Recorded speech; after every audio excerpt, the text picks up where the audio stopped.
सतनाम साहेब बंदगी सतनाम। प्रेम से बोलिए सदगुरु कबीर साहेब की जय। प्रेम से बोलिए गुरु धनी धर्मदास साहेब की जय। प्रेम से बोलिए 1008 पंसरी हजूर ग्रिंदमुनि नाम साहेब की जय। प्रेम से बोलिए 1008 पंसरी हजूर प्रकाश मुनि नाम साहेब की जय। प्रेम से बोलिए 1008 पंसरी हजूर उदित नाम साहेब की जय। प्रेम से बोलिए 1008 पंसरी हजूर मुकुंद मुनि नाम साहेब की जय। प्रेम से बोलिए 1008 पंसरी हजूर अरद नाम साहेब की जय।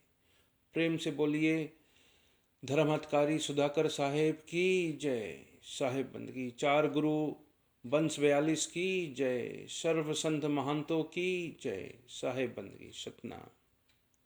संसार दावा निलधई हमानन बिलो की जीवांत करुणार रुद्रा वचो हो मित्रो हम विमलम वर्षो तमवारिवाहम कंपे करुणम ध्यान मूलम गुरुर्मूर्ति पूजा मूलम गुरुपदम मंत्र मूलम गुरुर्वाक्यम मोक्ष मूलम गुरु कृपा बंदेव सत कबीर के चरण कमल सिरनाय जासु ज्ञान दिन करनी कर ब्रह्म तम देत नसाय। सदगुरु सत कबीर के चरण कमल करी जोर दिव्य ज्ञान प्रभु दीजिए सदगुरु बंदी छोड़। भरम छोड़ावे पत विखट को निखट लखायो नाम तासे गुरु को कीजिए कोटि कोटि प्रणाम। साहेब बंदगी सतनाम साहेब बंदगी।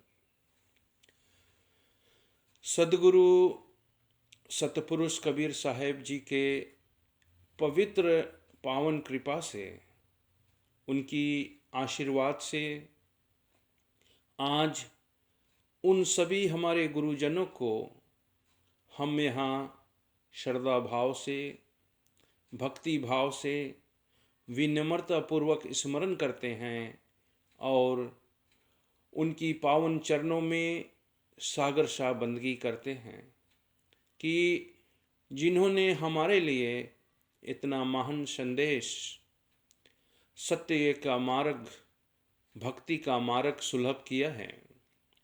दूसरा बात यह है कि हमारा गुरु धनी धर्मदास साहेब जी ने इस महान परंपरा के अनन्य अनुरागी शीश भगत थे जिन्होंने सदगुरु के इस कृपा को साहेब के उस संदेश को दुनिया के कोने कोने में जन जन तक पहुंचाया। आज हम उन्हें भी श्रद्धापूर्वक स्मरण करते हैं और उनकी पावन चरणों में सकल सा बंदगी करते हैं। सतनाम। और जितना भी संत महंत महापुरुष जिन्होंने सदगुरु के उस महान संदेश को जिसको साहेब ने काशी लहर तारा धाम से प्रारंभ किया था, लहर तारा धाम से प्रारंभ किया था और उनके इस अनमोल रतन को अनमोल वाणी को महान संतों ने दुनिया के कोने कोने में फैलाया। इसीलिए आज हम उन महान संतों को महंतों को महापुरुषों को भी आज हम यहाँ स्मरण करते हैं और उनकी पावन चरणों में सागर शाह बंदगी करते हैं। सतनाम। आज यह सुंदर अवसर है, हम साहेब को याद कर रहे हैं, उनके उपदेशों को याद कर रहे हैं कि उन्होंने हमें क्या कहा है, हमें क्या बताया है। जब भी कबीर पंथ की बात हो तो धर्मदास साहेब को विस्मृत किया नहीं जा सकता। क्यों नहीं? क्योंकि कबीर पंथ समाज को आगे बढ़ाने में जितना बड़ा योगदान गुरु धनी धर्मदास साहिब का है उतना किसी का नहीं है। आज जो भी दिख रहा है वह उनका प्रयास है, उनका ही योगदान है, वह हमारे आदि पुरुष हैं। सदगुरु कबीर साहब कहते हैं कि धर्मदास तुम सबसे बड़े अंश हो। तो कबीर पंथ की जो गंगा जो सतलोक से यहाँ आई है, उस गंगा को लाने का श्रेय सिर्फ हमारा गुरु धर्मदास साहिब जी का है। और एक कबीर पंथ की गंगा बहा करके उन्होंने जो जीवों को उद्धार किया, और इसीलिए सदगुरु कबीर साहब के हृदय में धर्मदास साहब के प्रति जो भाव है, जो प्रेम है, वह किसी के प्रति दिखती नहीं है। जो उन्हें जो कृपा मिली साहब से, वह किसी शिष्य को नहीं मिली। और साहब इसीलिए तो कहते हैं कि 4 गुरु संसार में, धर्मदास तुम सबसे बड़े अंश, मुक्ति राज तुमको दिया और अटल 42 वंश। तो सदगुरु कबीर साहब और गुरु धनी धर्मदास साहब जी, जब भी हम अपना गुरु धनी धर्मदास साहब को याद करते हैं तो कबीर साहब ऑटोमेटिकली बीच में आ जाते हैं। और जब भी हम कबीर साहब को याद करते हैं तो धर्मदास साहब भी बीच में ऑटोमेटिकली आ जाते हैं। इसीलिए हम क्या करते हैं, हम दोनों के बीच में रहते हैं। हम कबीर साहब और गुरु धनी धर्मदास साहब, इन दोनों के बीच में ही रह के हम अपना सार और प्रचार करते हैं इस संसार में। तो आज का जो प्रसंग है, आज का प्रसंग है कि हम आज देखेंगे, जानेंगे कि धर्मदास साहब है कौन। तो धर्मदास साहब जो हैं वह 8वां सुरती है। 8वां सुरती, तो 8वां सुरती जब कबीर साहब के साथ थे, कबीर साहब तो 9तम सूरत है, तो 9तम सूरत का ही जो 8वां सुरती है, 8वां सुरती अंश है, वह धर्मदास साहब ही हैं। तो इसीलिए साहब ने धर्मदास साहब को कहा कि धर्मदास साहब तुम सुकृत अंश हो और आपको मुझे ये यहाँ इस धरातल यानी मृत्युलोक में भेजना है जीवों को कल्याण करने के लिए। लेकिन सदगुरु कबीर साहब अपनी 8वां सुरती अर्थात धर्मदास साहब को इस मृत्यु लोक में भेजने से पहले साहब ने क्या किया, साहब खुद यहाँ आए मृत्यु लोक में, और उन्होंने इसलिए आए कि मैं देखूं कि कहाँ पर मैं अपना 8वां सुरती अंश को भेजूं। तो साहब कहते हैं वाणी में कि देश विदेश ढूंढन हम आवा, यानी साहब तो भारत में आए, लेकिन साहब कहते हैं भारत में आने के बाद मैं भारत में ही नहीं ढूंढा, मैं देश विदेश में भी गया ढूंढने के लिए। और क्या ढूंढने के लिए गए साहब, क्यों आए साहब, क्या ढूंढते थे कि मैं अपना 8वां सुरती अंश को कहाँ भेजूं। तो इसीलिए साहब कहते हैं देश विदेश ढूंढन हम आवा, मन महेश का देखन भावा, यही दिल है लगन हमारी, यहीं बैठकर करूं पसारी।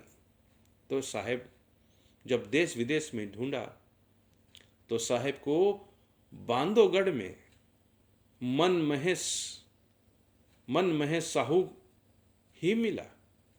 बांधवगढ़ में उनका ही हृदय देखा, उनका ही भाव देखा, उनका हृदय में प्रेम देखा तो साहब कहते हैं कि यही दिल लगन हमारी, वहीं साहब के दिल लग गया मन महेश से। मन महेश साहू, मन महेश साहू कौन थे? धर्मदास के पिताजी थे, पिताश्री थे। तो इसीलिए तो साहब ने कहा यही दिल है लगन हमारी, यहीं बैठकर करो पसारी। मैं यही मन महेश साहू के हवेली में ही एक दिन आकर बैठकर मैं ये सत्य धर्म का स्थापना करूंगा। तो इसीलिए साहब के दिल में मन महेश के प्रति प्रेम और उसका हृदय गदगद हो गया, उसका मन महेश का भाव देखकर। तब साहब ने जब मन महेश को तो चुन लिया कि हाँ यही सही है, इनका हृदय में ही प्रेम है, भाव है, तो साहब ने यह भी विचार किया कि ये तो शादीशुदा है, इसका घर गृहस्थी है, इसका बिजनेस है। ऐसे करते हैं कि हमको इसके पत्नी का भी हृदय और भाव देखना है, क्योंकि पुरुष और नारी दोनों में अगर एकता हो, दोनों में अगर यूनिटी हो, तो बिगड़ा हुआ काम भी ये लोग बना लेते हैं। और दोनों में एकता नहीं हो, यूनिटी नहीं हो, तो बना हुआ काम भी बिगड़ जाता है। तो इसीलिए सदगुरु कबीर साहब ने मन महेश साहू के पत्नी सुधर्मावती घट तौला जाई, सुरधर्मावती घट तौला जाई। तो साहब ने सोचा कि अब हम मन महेश साहू के पत्नी सुरधर्मावती का भाव प्रेम घट देखा जाए। तो साहब ने जब देखा तो साहब कहते हैं इन घट लगन हमारो भाई। तो उसका जो धर्म पत्नी था, मन महेश साहू के पत्नी जो थी सुर धर्मावती, उनके भीतर भी जो श्रद्धा, जो भाव, जो प्रेम, तो साहब को दिल उसके घट में ही लग गया। तो साहब कहते हैं इन घट लगन हमारो भाई। तो इसीलिए साहब की ये वाणी कि देश विदेश ढूंढन हम आवा, मन महेश का देखन भावा, यही दिल है लगन हमारी, यहीं बैठकर करो पसारी। सुर धर्मावती घट तौला जाई, इन घट लगन हमारो भाई। तो साहब ये बात तो निश्चय हो गया कि अपना 8वां सुरती को मैं सुर धर्मावती के घट में ही भेज दूंगा, यही घर में भेजता हूं मैं। तो साहब फिर सतलोक गए, तो वहां पर अपना 8वां सुरती अंश अर्थात धर्मदास साहब को बैठाएं और उसको समझाएं कि आपको मृत्यु लोक में जाना है जीवों को उद्धार करने के लिए, क्योंकि जीव दुखी देखा बहु सागर, ता कारण पगधारा हो, और वंश 42 थाना रोपे जम्बूदीप मझारा हो। क्यों आपको जाना है? 8वां सुरती से कहता है साहब, क्योंकि हमको वंश 42 को स्थापना करना है जीवों को उद्धार करने के लिए, और आप जाओ और जीवों को उद्धार करो। तब 8वां सुरती कहता है अर्थात धर्मदास साहब जी कहते हैं कि साहब मैं नहीं जाऊंगा। धर्मदास साहब यानी 8वां सुरती ने कहा कि मैं नहीं जाऊंगा साहब। तो साहब ने कहा कि क्यों नहीं जाओगे, क्यों नहीं जाओगे? तब 8वां सुरती अंश कहता है कि जो जाता तो फंसता है, जो भी सतलोक से मृत्युलोक में जाता है वह तो फंसता है, वह तो फंसता है, क्योंकि माया ऐसी ठगनी है, ठगत फिरे संसार। माया ऐसी ठगनी है इस 3 लोक में, ठगत फिरे संसार। माया अपने सगे को भी ठगती है, ऐसा कोई नहीं है जो माया नहीं ठग लेती है 3 लोक में। तो इसीलिए 8वां सुरती कहता है कि जो जाता सो फंसता है, ये संसार इतना विचित्र है। 24 देखो शीतल पानी, जो जाता तो फंसता है। इस दुनिया का रीत यही, सुख महंगा और दुख सस्ता है। जो जाता तो फंसता है। तब 8वां सुरती ने जब साहेब को ये सब समझाया, तब साहेब ने उसको समझाया कि नहीं, आपको जाना ही पड़ेगा, आपको जाना ही पड़ेगा। तब 8वां सुरती कहता है, क्यों? धर्मदास साहब कहते हैं, क्यों क्यों आप मुझे भेजना चाहते हो? क्योंकि साहब कहते हैं, क्योंकि मैंने सतयुग में मैंने अपना 8वां सुरती अंश,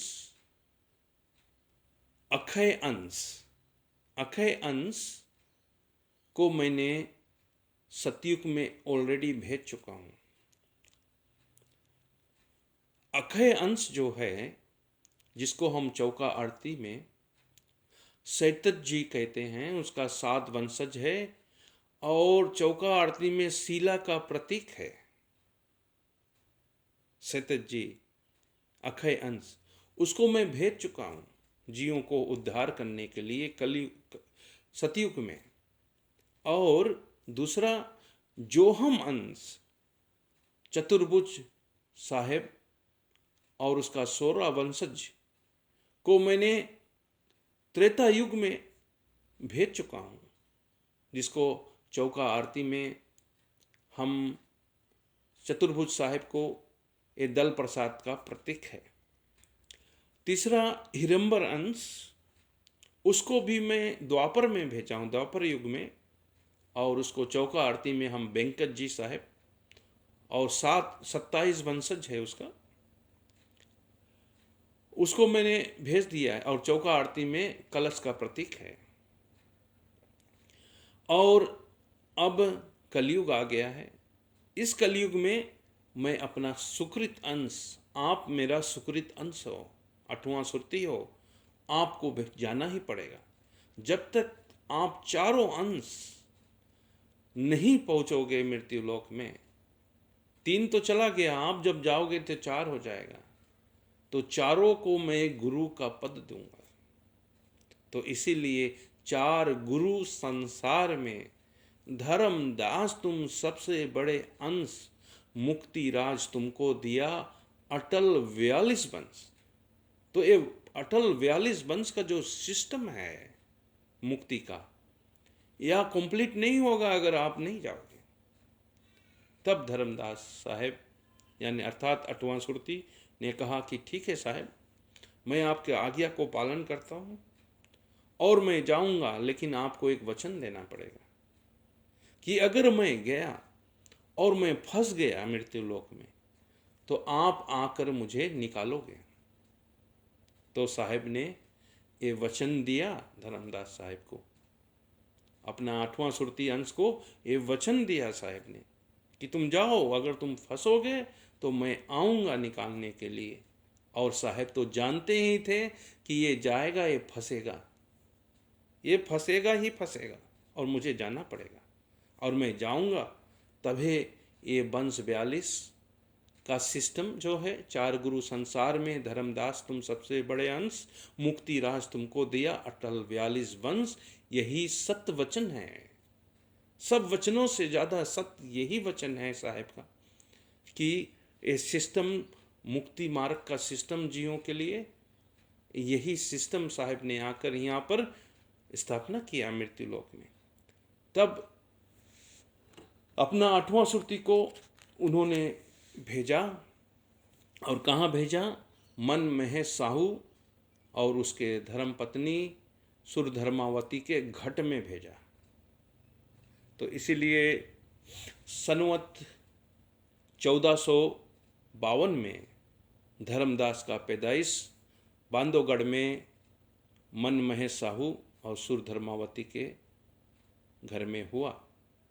और इसीलिए कहते हैं कार्तिक पूर्णिमा 1452 दिशा, कार्तिक शुक्ल पक्ष दिन दिशा, 1452 जानी जन धरे धर्मनी आमीन। तो माता सुरधर्मावती के गर्भ से ये 8वां सुरती पैदा हुआ और ये दोनों प्राणी, उस बालक का नाम क्या रखा? छुड़ावन साहू। जुड़ावन साहू उसका नाम रखा। और धीरे धीरे जुड़ावन साहू को धीरे धीरे बड़ा हुआ, उसको पढ़ाया गया, उसके माता पिता पढ़ाएं, उसको लिखाएं और खूब पढ़ाएं उसको। और फिर मन महेश का तो टेक्सटाइल का बिजनेस था और बहुत धनी थे, हवेली था उनका। तो धीरे धीरे धर्मदास साहिब को भी ये बिजनेस जो था उनका टेक्सटाइल बिजनेस था, धीरे धीरे उसके पिताजी मन महेश उसको माहिर किया बिजनेस में भी और बहुत सक्सेसफुल बिजनेसमैन धर्मदास साहिब हुए। और उनके माता पिता जब वृद्ध हो गए, वृद्ध होने से पहले धर्मदास साहिब को विवाह संस्कार किया। तो धर्मदास की उम्र 28 साल था जब उसका विवाह संस्कार हुआ। और विवाह संस्कार जब हुआ तो बांधवगढ़ से 40-50 किलोमीटर में एक गांव था पतराहट, वहाँ माता अमीन के साथ हुआ शादी, विवाह संस्कार हुआ। फिर उसको घर लाए तो ये दोनों दंपति मिलकर घर गृहस्थी चलाए और बिजनेस चलाते थे। ये टेक्सटाइल बिजनेस जो था, क्योंकि उसका माता पिता बहुत वृद्ध अवस्था में आ गए थे, मन महेश साहू और सुधर्मावती। फिर धर्म छुड़ावन साहू और माता अमीन का, उस समय माता अमीन का नाम सुलोचना देवी था। तब इन दोनों का एक पुत्र हुआ, उस पुत्र का नाम नारायण दास साहू था। तो नारायण दास साहू को ये दोनों बहुत ही प्रेम से प्यार से पढ़ाई लिखाएं, वह बड़ा हुआ और धीरे धीरे धर्मदास साहब उसको भी बिजनेस में माहिर कर दिया। वह भी सक्सेसफुल बिजनेसमैन हुआ। और धर्मदास साहब और माता अमीन जब वृद्ध अवस्था में आने लगे तो उनके दिल में, उनके हृदय में यह जिज्ञासा जगा कि अब हम परमात्मा के भक्ति करें और ये बिजनेस वगैरह जो है ये हम अपने पुत्र नारायण दास साहू को हाथ में दें और ये चलाएं और हम लोग अब परमात्मा से जुड़ें। तो धर्मदास साहिब की सुरती में ये बात थी कि 7 दीप 9 खंड में गुरु से बड़ा ना कोय, करता करे ना कर सके, गुरु करे सो होए। तब विचार किया कि अब हम लोगों को एक गुरु करना पड़ेगा, क्योंकि भारत में गुरु परंपरा चलते आई है। तो उन्होंने ये विचार किया अब गुरु किसके करूं। तो उनके जो कुल था, उनका जो परंपरा था, यानी धर्मदास ने सोचा कि मैं अपने कुल परंपरा के जो गुरु है स्वामी रूपदास साहेब जी, मैं उनके चरणों में जाकर गुरु दीक्षित हूँ। तो दोनों ने स्वामी रूपदास साहिब को अपने गृह पर बुलाए और उनसे गुरु दीक्षित हुए दोनों प्राणी। और उनके गुरु ने जो उनके ज्ञान दिया, जो साधना दिया, जो सुमरन दिया, जो ध्यान दिया और जो भी पूजन दिया, चाहे मूर्ति पूजा, ये सब चीज़ जो दिया, कृष्ण भगवान का ठाकुर पूजा, ये सब बहुत ही श्रद्धा से दोनों प्राणी ने किया। और धर्मदास काफ़ी वेदों का, भागवत गीता का, ये सब का गाता भी था। उसने बहुत ही पढ़ाई किया था, ये सब बहुत कुछ जानता था, कोई अनपढ़ नहीं था, सक्सेसफुल बिजनेसमैन भी था। 56 करोड़ से ऊपर संपत्ति था उस समय उसके पास, उतना आसेट था। तो इन्होंने भक्ति करना शुरू किया, अपने गुरु के दिया हुआ वचन को पालन किया। धीरे धीरे उसको अभी भी लगा कि मेरे हृदय, मेरा मन शांत नहीं हुई, अभी भी परमात्मा को पाने का जो प्यास है वो अभी भी नहीं बुझी, अभी भी मैं अधूरा हूँ। तब उन्होंने तीर्थ शुरू किया। तो भारत में 68 तीर्थ माना जाता है। तो धीरे धीरे एक एक तीरथ करना शुरू किया दोनों प्राणी ने। और उसका जो बिजनेस था, उसका बड़ा बेटा नारायण दास साहेब वो बिजनेस सब संभालता था। तो ये लोग तीरथ शुरू किया, करते करते करते एक दिन मथुरा में पहुंचे। और वही मथुरा में ही धर्मदास के जीवन में केंद्र बिंदु हुआ, यानी एक टर्निंग पॉइंट हुआ।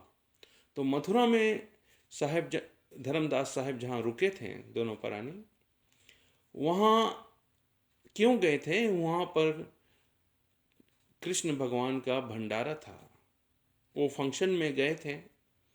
तो जहाँ रुके थे तो उन्होंने, दोनों प्राणी ने ये विचार किया कि हम लोग भी कुछ खाना पका लें और भंडारा में ले जाएंगे सेवा के रूप में। तो ये दोनों दंपति ने उस समय तो गैस चूल्हा और इलेक्ट्रिसिटी चूल्हा नहीं था, तो उस समय लकड़ी की चूल्हा होती थी। तो लकड़ी के चूल्हा में वो खाना बना रहे थे। तो धर्मदास के नज़र पड़ा कि लकड़ी जो जल रहा है उसमें, उसके भीतर बहुत सी चूटियाँ हैं, उनके घर बनाए थे चूटियाँ, तो सब चूटी जल रहे हैं अग्नि में। तो जब देखा दोनों जने तो बोला ये तो बहुत बड़ा पाप हो गया है हम लोगों से, और ये खाना जो हम बना रहे हैं तो पापिष्ट हो गया है, अब इसको हम ग्रहण नहीं कर सकते, इसको हम भोग नहीं लगा सकते, इसको वहाँ भी नहीं ले जा सकते ठाकुर जी के पूजा में, कार्यक्रम में नहीं ले जा सकते। तो ये दोनों ने विचार किया कि अब हम क्या करें। तो दोनों ने यही विचार किया कि हम ऐसे करते हैं, एक खाना को, ये भोजन को लेकर हम चलते हैं, कोई बाहर कोई साधु बाबा को खिला दे। तो दोनों उस भोजन को लेकर जब निकले, जाते जाते एक देखा कि एक पेड़ के नीचे एक साधु बाबा बैठा है। तो पहुँचे साधु बाबा के पास, उसको बंदगी भाव किया और बोला कि साहेब, स्वामी जी, ये हम बाबा, हम ये देखो हम क्या लाए हैं आपके लिए, हम भोजन पका कर लाए हैं। तब बाबा ने कहा, साधु बाबा ने कहा कि नहीं, आप लोग बैठो पहले और थोड़ा बातचीत हम करेंगे। तो साधु बाबा ने एक अपने प्रवचन के रूप में, सत्संग के रूप में इनका ही कहानी सुना दिया कि एक दंपति थे, ठाकुर बाबा के भंडारा में जा रहे थे। सोचा अपने घर पर कि कुछ हम भोजन बना कर लेकर जाए हूँ वहाँ पर भंडारा में। जब भोजन बना रहे थे तो लकड़ी के चूल्हा में बहुत सी चूटियाँ जल के मर गई, बहुत बड़ा पाप कर दिया सोचा। और अब हम इस भोजन तो पापिष्ट हो गया, इसको हम भंडारा में नहीं ले जा सकते, अब हम इसको कोई साधु बाबा को खिला दें। और इतना बात जब धर्मदास साहेब और उसके धर्म पत्नी ने सुना तो इनका पसीना छूटने लगा, अरे ये तो हमारे बारे में ही बोल रहा है। तब दोनों उसके चरणों में, साधु बाबा के चरणों में गिर पड़े। और वो साधु बाबा कौन था? कबीर जी ही थे, कबीर साहब ही थे। तब साधु बाबा ने फिर पूछा कि तुम लोगों का गुरु कौन है? तुम लोगों का गुरु कौन है? तब धर्मदास साहेब ने कहा कि हमारा जो कुल गुरु हैं, जो स्वामी रूपदास साहेब हैं, वह हमारा गुरु हैं। तब कबीर साहब ने कहा, ये रूपदास जो है ये तो शरीर का नाम है, ये स्वामी रूपदास ये शरीर का नाम है, ये गुरु का नाम नहीं है। तब साहेब ने कहा कि तुमने गुरु किया है दही को, सदगुरु के चीन्हा नहीं, बहु सागर के धारा में केतु बह बह जाई। इसीलिए तुम बहु सागर में बहते जाते हो और पाप करते रहते हो और यहाँ से निकल नहीं पाते हो, इसीलिए तुम यहाँ फंस गए हो। तो धर्मदास साहब ने कहा कि मैं कुछ समझा नहीं, आप क्या कहते हो, मुझे समझ में नहीं आती है, कृपा करके आप मुझे समझाइए। तब कबीर साहब ने उसको समझाया कि गुरु शरीर नहीं होता है और चेला भी शरीर नहीं होता है। शब्द गुरु होता है। शब्द सबन का गुरु है, शब्द सबन का गुरु है, दही का गुरु दही। शब्द सबन का गुरु है, काया के गुरु काया, भक्ति करो नी शब्द का। ये सदगुरु कबीर साहब ने धर्मदास को वही मथुरा में ही समझाया, और यहीं से धर्मदास के जीवन में एक टर्निंग पॉइंट यानी केंद्र बिंदु हुआ। तब साहब ने फिर क्या किया, उस खाना भोजन को भोग लगाया और वहीं जमीन पे ही परोस दिया, और फिर ध्यान में बैठ गया। और जितना भी चूटी चूल्हा में जल के राख हुए थे वो सब जिंदा होकर आते हैं, एक एक दाना उस भोजन का एक एक दाना लेकर चले जाते हैं। ऐसे होते होते होते जितना भी वो भोजन था सब चला गया, सब वो चींटियां लेके चले गए। तो धर्मदास और माता अमीन ये देखकर और अचंभित हो गए कि अरे ये क्या हो रहा है आज हमारे साथ। तब दोनों साहब के चरणों में गिर गए और कहा कि साहब हमारा पाप को क्षमा करो और हमको अपने शरण में ले लो, और हम अब जीना नहीं चाहते यहाँ। इतना बड़ा गलती हुआ कि हमने इतना हजारों चुटियों को चूल्हा में जला दिया था, और दूसरा बड़ा गलती हमसे ये हुआ कि वो पापीस्ट भोजन हम आपको शरणों में लेके आए कि आप ग्रहण कर लें, ये तो महापाप हो गया। तब साहब ने कहा कि देखो मैं आपको अपना शरण में नहीं ले सकता, क्योंकि आप ऑलरेडी गुरु कर चुके हो।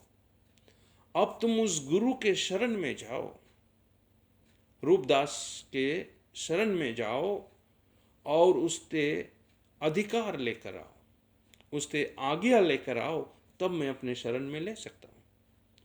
तब धर्मदास और उसके धर्मपत्नी दोनों अपने गुरु के पास गए और ये सब कहानी अपने गुरु को बताया कि ऐसे से घटना घटित हुआ हमारे साथ। तब रूपदास ने कहा कि देखो आप लोगों को पूर्ण गुरु के प्राप्ति हो गई है, और वो पूर्ण गुरु के शरणागति में चले जाओ, ये मेरे बगल से इजाज़त है, मेरे बगल से आशीर्वाद है कि आप लोग ये पूर्ण गुरु के शरणागति में चले जाओ।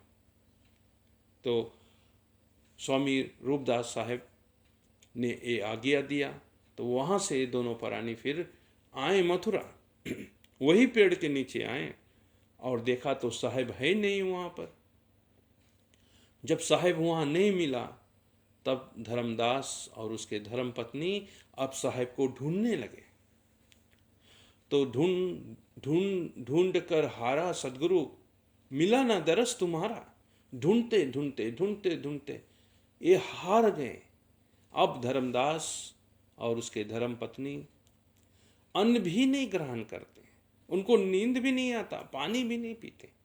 इतना उनको तड़फन हो गया साहब को मिलने के लिए। अन्न नहीं खावे, नींद नहीं आवे, बार बार मोरे बिरहा जावे।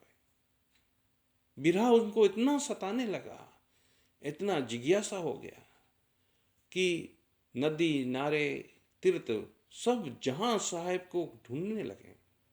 और ढूंढते ढूंढते तब थक गए, जब ताकत नहीं रह गया, भोजन पानी 7 दिन तक नहीं किया, तब साहब धर्मदास कहते हैं कि ढूंढ ढूंढ कर हारा सदगुरु, दरस न मिला तुम्हारा।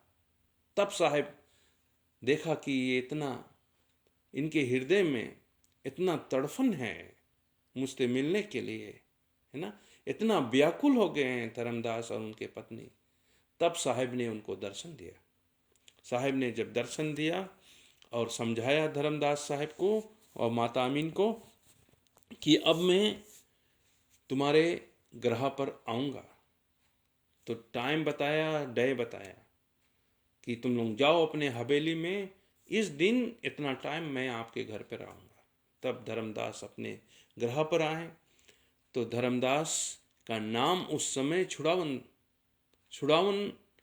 साहू था, और माता अमीना का नाम सुलोचना देवी था। तो ये दोनों प्राणी आरती की थाल सजाकर और साहेब के आगमन के लिए खड़े हो गए कि अभी साहेब हमारे ग्रह पर दस्तक देंगे। तब साहेब ने दर्शन दिया। साहेब ने उनके हवेली में आया, धर्मदास के पत्नी दोनों ने उसको आरती लिया और चरण धोकर चरणामृत प्राप्त किया, आशीर्वाद प्राप्त किया। तो साहेब उनके हवेली में ही रहे और फिर उनको दोनों दंपति को चौका आरती किया। साहेब चौका आरती के द्वारा दोनों को शिक्षित और दीक्षित किया और सार नाम लखाया उनके हवेली में।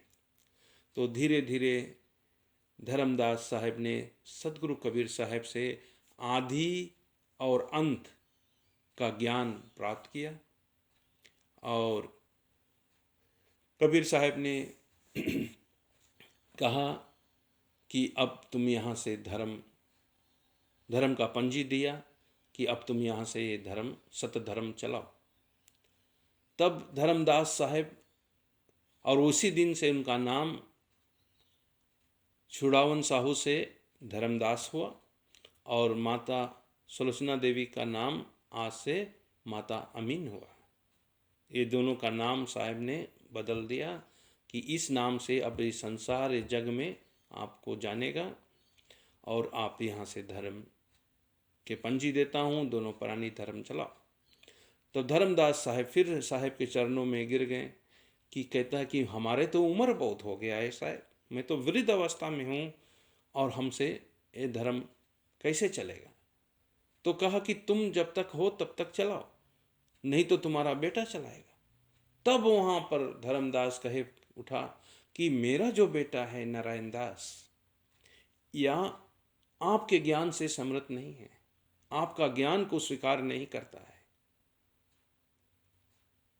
तब साहेब ने ध्यान किया और देखा कि हाँ, उसका जो बड़ा बेटा नारायण दास था वह तो काल का ही अंश था। और कैसे काल के अंश हुआ, जब कबीर साहेब ने इस मृत्युलोक में आया तो मृत्युलोक में आने से पहले नरिंजन के हेड ऑफिस में जाना पड़ता है। तो नरिंजन के हेड ऑफिस में जब गया तो नरिंजन और साहेब में नरिंजन बहुत उनका माथा गर्म हुआ और आर्गुमेंट्स काफ़ी हुआ।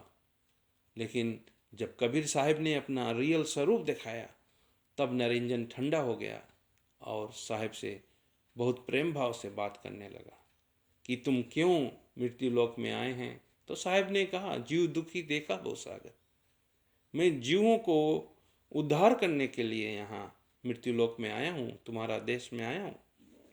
तो नरिंजन ने बहुत रोका, समझाया। फिर नरिंजन ने एक शर्त रखा कि तुम जीवों को जो ले जाओगे तो मेरा दुनिया कैसे चलेगा। तब ऐसे करो ये दुनिया भी चले, तुम जीव के बदले जीव मुझे दो, जो जीव तुम ले जाओगे उस जीव के बदले जीव दो। तो कबीर साहब ने फिर सतपुरुष का ध्यान किया। तो सतपुरुष ने जो 16 सूरत में से एक सूरत जिसको हम अजमुनी साहब कहते हैं, उनको नारियल का स्वरूप बनाकर भेजा। तो कबीर साहब के हाथ में नारियल प्रकट हुआ और साहब ने वो नारियल नरिंजन को दिया कि ये जीव है, जीव के बदले जीव। तब नरिंजन ने कहा, इसमें जीव नहीं है, अगर है तो तुम इसको चला कर दिखाओ नारियल को। तो साहब ने नारियल को आदर में फेंका। आदर में नारियल 7 चक्कर काट के तब जमीन पे गिरा और फूटा, उसमें से जो जीव निकला। नरिंजन ने दर्शन किया। तब नरिंजन ने स्वीकार किया कि हाँ, सचमुच में इसके भीतर जीव है। तब साहब ने फिर बातचीत किया कि मैं जा रहा हूँ। तो नरिंजन ने साहब से बहुत प्रेम भाव से, बहुत ज़बरदस्ती करके पूछा कि तुम किस विधि विधान से जीवों को यहाँ से निकालोगे, कि मुझे उसके बारे में बताओ। तो साहब ने कहा कि मैं तुम्हें नहीं बताऊंगा। लेकिन नरिंजन ने बहुत पूछा तो साहब ने कहा, मैं ये चौका आरती जो ये शिष्य नारियल भेंट करेगा, पान परवाना प्राप्त करेगा, वह मेरा जीव हो जाएगा और उस जीव का मार्ग को आपको छोड़ देना पड़ेगा। तब निरंजन ने यही सोचा कि अब तो मुझे भेद मिल गया कि कबीर का जो जीव होगा वह नारियल भेंट करेगा और पान परवाना लेगा। लेकिन साहेब ये बात जानते थे, ये तो खाली भेद निकालता है, ये भेद ही जानना चाहता था। लेकिन साहेब ने वह नाम का भेद नहीं दिया, वह सतनाम यानी सार नाम का भेद निरंजन को नहीं दिया। और निरंजन का नहीं मालूम है, सार नाम सतनाम का भेद नहीं मालूम है। तो उसने तो ये प्रैक्टिकल रूप में सोचा कि जो नारियल भेंट करेगा, पान परवाना लेगा, एक कबीर का जीव है, इसको हमको भ्रमित करना है, इसको भ्रम में डालना है। तब निरंजन ने कहा कि तुम हमारे बात नहीं मानते हो, तुम जाना ही चाहते हो, तो याद रखना कबीर जी कि तुम जो भी सिस्टम बनाओगे, तुम्हारा एक पंथ चलेगा तो मेरा 12 पंथ उसी तरह चलेगा, यानी डुप्लीकेट चलेगा, यानी डिटो कॉपी, एग्जैक्टली वही रकम में 12 पंथ चलाऊंगा। तुम्हारा एक पंथ और मेरा 12 पंथ चलेगा। तो इसीलिए निरंजन भी अपने लोक में कुछ होता है तो जानता है। तो इसीलिए धर्मदास के बड़ा बेटा नारायण दास को वो अपना अंश बना लिया, अपना, उसको बोलते हैं काल के अंश बना लिया। तो कबीर साहब ने हवेली में, धर्मदास के हवेली में जो चौका आरती का सिस्टम दिया, तो नारायण दास ने उसी को डुप्लीकेट बनाया। तो साहब ने, धर्मदास साहब कहा कि मेरा जो नारायण दास ये आपके आज्ञा को नहीं पालन करता है, आपके ज्ञान को नहीं स्वीकार करता है। तब कबीर साहब ने कहा कि तुम्हारे घर में एक संतान का जन्म होगा और वही धर्म चलाएगा। तब धर्मदास साहब, माता अमीन ने कहा कि हम लोग तो वृद्ध अवस्था में हैं, अब हम एक, मेरा पत्नी गर्भवती नहीं हो सकती है। तब कबीर साहब ने कहा नहीं होगा, ये पान परवाना आप अपनी पत्नी को खिला दो। तो धर्मदास ने अपनी पत्नी को पान परवाना खिला दिया, लेकिन साहब ने अपनी शक्ति से वो शब्द से उसको गर्भवती कर दिया। तो धर्मदास और माता अमीन के संभोग से नहीं हुआ, माता अमीन वह नाम से गर्भवती हुआ, उनका बच्चा हुआ, उसका नाम मुक्तामणि साहिब हुआ। और मुक्तामणि नाम साहिब जी ही हमारे पंथ वंश 42 का प्रथम आचार्य 1008 पंच श्री हजूर मुक्तामणि नाम साहिब अर्थात चूड़ामणि साहिब, वहाँ से हमारा पंथ चलना शुरू हुआ। और मुक्तामणि का एक पंथ और नारायण दास का 12 पंथ, पूरा फोटोकॉपी, डुप्लीकेट, डिटो कॉपी करके नारायण दास भी चौका आरती शुरू कर दिया मनगढ़ी। और इधर मुक्तामणि सही विधि विधान जो साहेब दिया और वह नाम दिया, नाम का भेद दिया मुक्तामणि साहेब को, क्योंकि मुक्तामणि शब्द स्वरूप थे। तो मुक्तामणि धर्म चलाया और साहेब ने कहा कि 6 पीढ़ी तक काल उतना तीव्र से नहीं चलेगा। काल का जो वंशज है नारायण दास का, 6 पीढ़ी के बाद ये नारायण दास का वंशज बहुत ही रफ्तार से, बहुत ही तेजी से ये दुनिया में फैल जाएंगे। फिर उसके बाद 13 पीढ़ी जब आएगा तो ये नारायण दास का पीढ़ी कम होगा और ये मुक्तामणि का फिर वहाँ से थोड़ा दूसरा सिस्टम से शुरू होगा। तो इसीलिए कहा जाता है, ग्रंथों में मिलता है कि 13 पीढ़ी चले राजधानी, मुक्तामणि अवतारा हो, उसके आगे नाद वंश चलिए, राजमत मिट जाई हो। तब वहाँ से 13 पीढ़ी के बाद ये नाद वंश मुक्तामणि अवतार लेकर